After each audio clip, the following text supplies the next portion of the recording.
ഈശോ മിശിഹായ്ക്ക് സ്തുതിയായിരിക്കട്ടെ.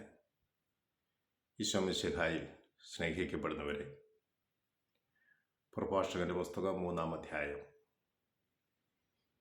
16-ാം തിരുവചനമാണ് നമ്മളിന്ന് ചിന്തിക്കുക. മാതാപിതാക്കന്മാരോടുള്ള കടമകളെക്കുറിച്ചാണ് പ്രഭാഷണ പുസ്തകം കൂടുതലായി പറയുന്നത്. 3-ാം അധ്യായം 16-ാം തിരുവചനം പറയുന്നു, പിതാവിനെ പ്രകോപിപ്പിക്കുന്നവൻ അല്ലെങ്കിൽ പിതാവിനെ പരിത്യജിക്കുന്നവൻ ദൈവദോഷമാണ് ചെയ്യുന്നത്. മാതാവിനെ പ്രകോപിപ്പിക്കുന്നവൻ അവന് ദൈവത്തിൽ നിന്ന് ശിക്ഷണം കേൾക്കേണ്ടി വരും.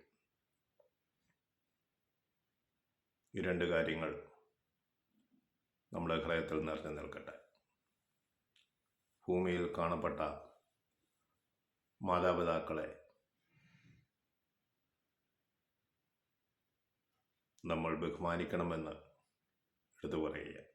ഭൂമിയിൽ കാണപ്പെട്ട ദൈവമാണ് മാതാപിതാക്കൾ എന്നാണല്ലോ നമ്മൾ വിശ്വസിക്കുക.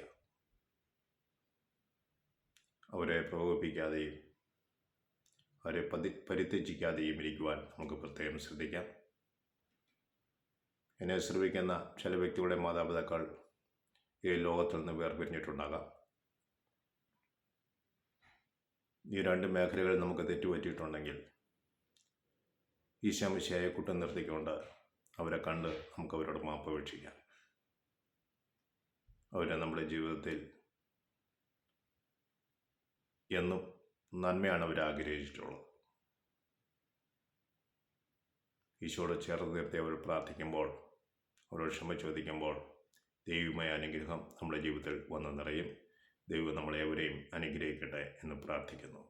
ഈശോ മിശിഹായ്ക്ക് സ്തുതിയായിരിക്കട്ടെ.